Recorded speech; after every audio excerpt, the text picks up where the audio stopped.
Assalamualaikum warahmatullahi wabarakatuh. My name is Ayu Rahma Sapitri from 5BA. In this great opportunity, I would like to present about sampling. Before explain about sampling, we have to know about the definition of the sample first. So, what is sample? Sample is a part of the population that represent all the characteristics of the population. A population with a large quantity can be partially drawn with a sample that represent an exact match of the quality of the population.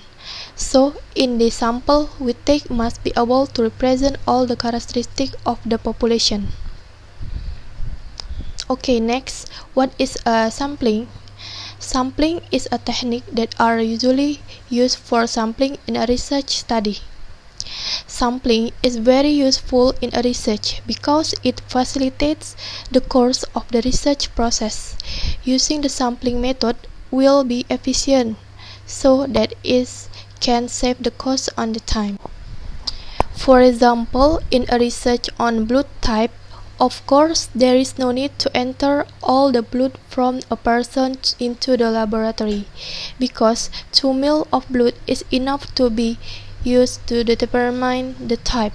Okay, next, the purpose of the sampling based on Sugeng in Tahir 2011. First, reducing the number of objects or people under the study, the number of personnel involved, the time it required, and the cost incurred. Second, make inference summary of the phenomenon that is very much in the number. And the last, highlight the general characteristic of the population. Individual characteristics are ignored.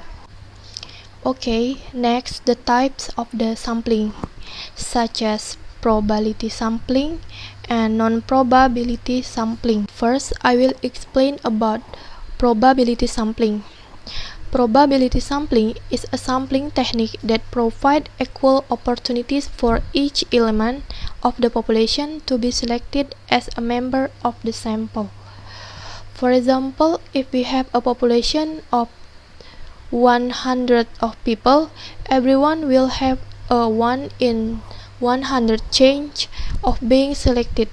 Probability sampling give the best chance of making a sample that is truly representative of population.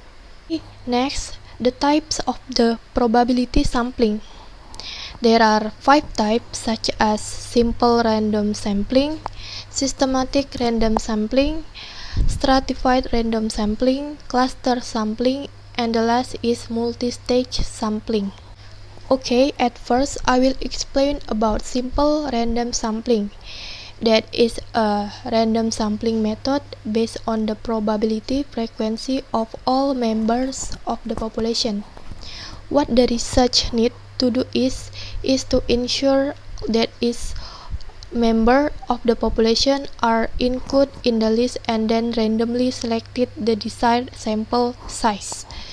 For example, the population consists of 500 undergraduate students or sampling unit. To obtain a sample of 150 people from this population, this technique was used either by ordinal or random number tables. Okay, second is systematic random sampling. That is a sampling method that involves population rule in a specific systematic order. And the next is stratified random sampling.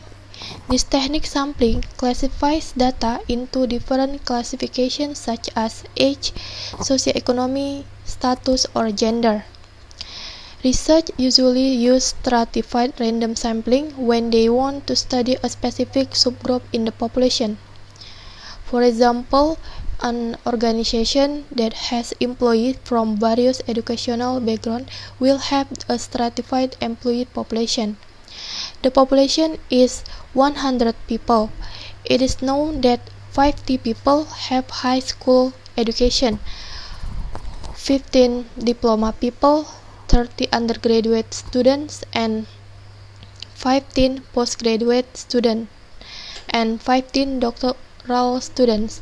The number of samples that must be taken includes this educational strata and taken proportionally. And 4 is cluster sampling. Is a sampling method by dividing the population into regional groups, then selecting the representative from each group. Regional sampling techniques are used to determine the sample if the object to be studied or data source in very large, for example, the population of country, province, or district.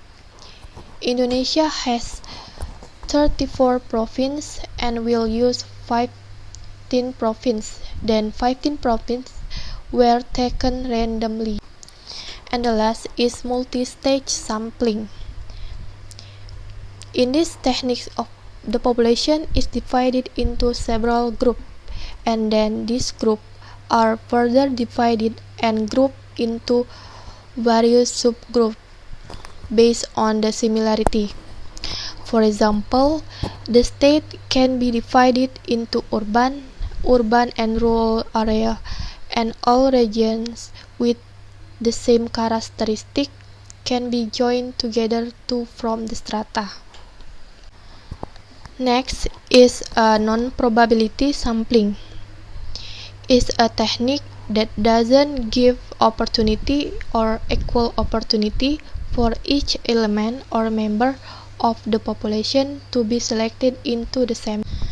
Okay, for the types of the non-probability sampling, such as quota sampling, accidental sampling, judgmental sampling, voluntary sampling, and snowball sampling. Okay, for first, I will explain about quota sampling.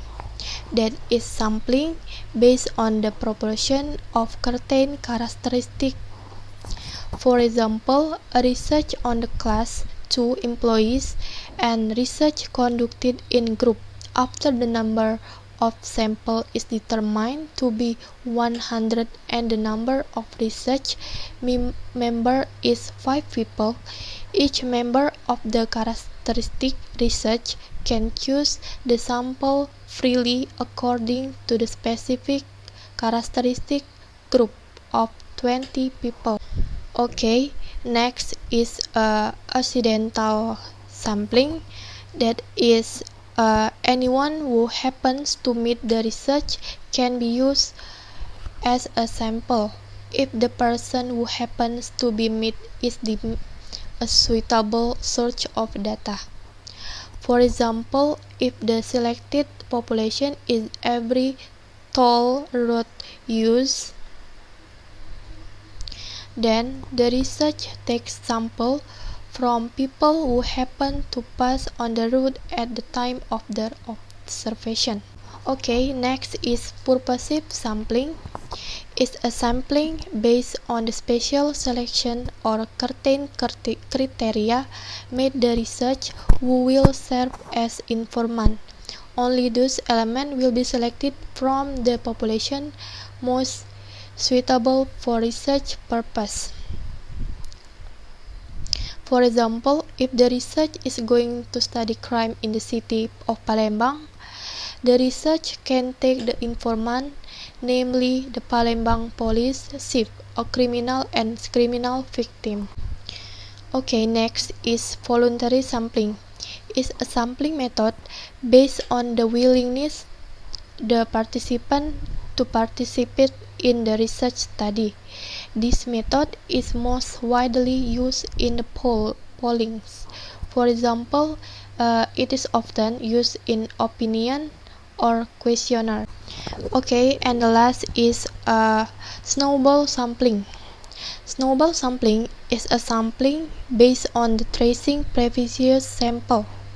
For example, a research on driving the taxi demos, whereas the source of the first informant points to the second informant, then to the third of informant, and so on. Okay, I think that's all about my presentation. I'm so sorry if I have a lot of mistakes. Thank you for your attention. Wassalamualaikum warahmatullahi wabarakatuh.